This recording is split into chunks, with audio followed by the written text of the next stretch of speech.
예레미야 15장 4절 말씀을 같이 보시겠습니다.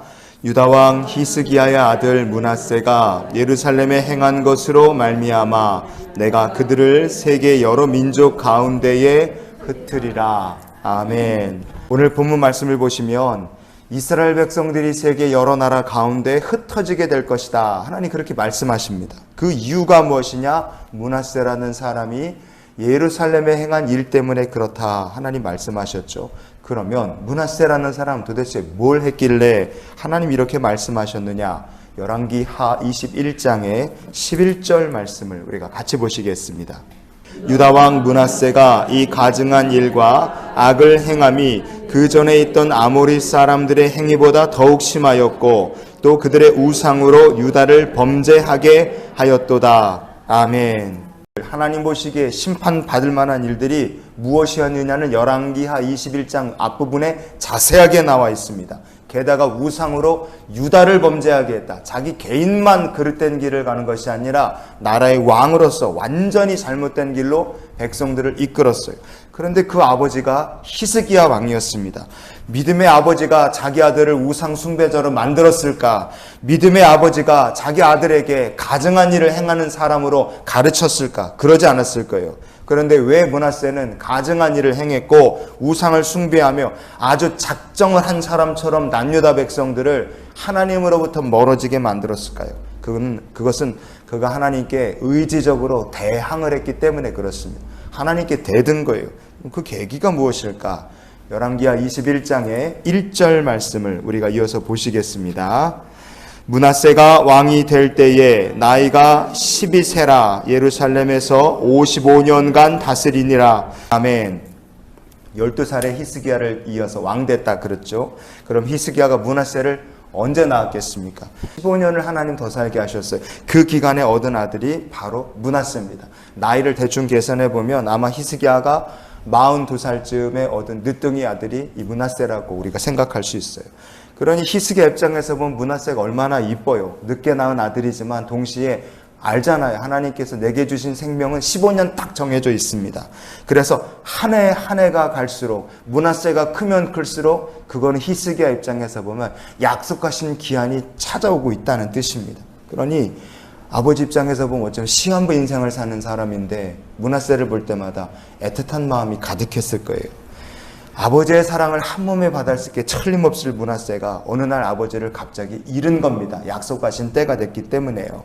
하나님 말씀하신 그대로 히스기야가 죽은 겁니다. 그리고 므낫세가 왕이 된 다음에 된 일을 성경은 이렇게 말씀하죠.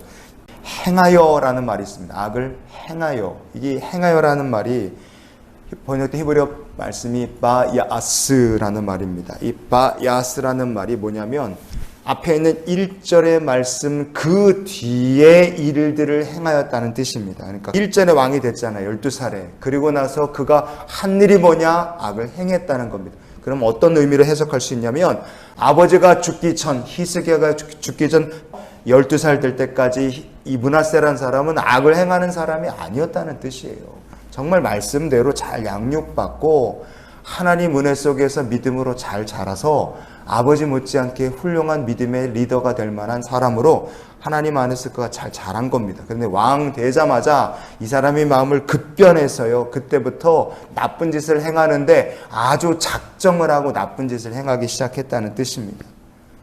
그가 평생에 한 일을 성경은 이렇게 한마디로 딱 보여줘요. 열왕기하 21장의 18절 말씀을 오늘 말씀의 결론으로 좀 보시겠습니다. 므낫세가 그의 조상들과 함께 참해 그의 궁궐 동산 곧 우사의 동산에 장사되고 그의 아들 아몬이 대신하여 왕이 되니라. 아멘. 여기 보시면 므낫세가 자기 궁궐에 동산을 이렇게 만들어 놨는데 그거를 뭐라고 불렀습니까? 우사의 동산이다 이렇게 불렀어요. 여러분 우사란 사람이 누굽니까? 우리가 성경에 보면 다윗이 하나님의 언약궤를 가져오기 위해서 제사장들이 메고 오는 게 아니라 새 수레를 만들고 거기다 수레를 이렇게 올려서 다윗성으로 가져오려고 그랬어요. 그런데 수레를 끌고 가던 소가 짱마당에 이르렀을 때 이게 그냥 소가 이렇게 확 뜨니까 언약궤가 이렇게 이렇게 뒤로 이제 쏟아지게 된 거죠. 그래서 그거를 우사라는 사람이 딱 막은 겁니다. 그때 하나님께서 우사를 그 자리에서 치셔서 우사가 죽었어요. 므낫세는요, 자기 아버지 히스기야는 이 우사란 사람을 하나님께서 심판하셔 죽인 것처럼 우리 아버지 히스기야는 하나님이 죽였다고 그렇게 생각하고 산 거예요. 그래서 자기 궁궐의 동산을 우사의 동산이라고 얘기한 겁니다. 하나님께 아주 작정하고 들이받은 거예요. 여러분, 므낫세라는 사람이 행한 죄는요, 하나님의 말씀에 순종하지 않은 죄예요. 게다가 아주 고의로 하나님께 자기가 의지적으로 대적을 한 죄입니다. 여러분, 그런 사람이 복받지 못하고 하나님께서 흩어버리시는 인생이 되는 겁니다. 오늘 본문 말씀을 생각하면서 이런 기도로 살았으면 좋겠어요. 하나님의 섭리와 주권을 따라 아름답게 빚어가는 인생이 되게 하여 주시옵소서. 므낫세가 못했던 게 하나님의 섭리와 주권을 인정을 못한 거예요. 우리 아버지는 하나님이 죽였다 그렇게 생각하고 살았으니까요. 여러분, 우리의 삶에 일어나는 모든 일들은 토기장이신 하나님께서 뜻하신 바대로 우리의 삶에 가장 귀하고 합당한 일들을 하나님 만들어 가시는 줄 믿습니다.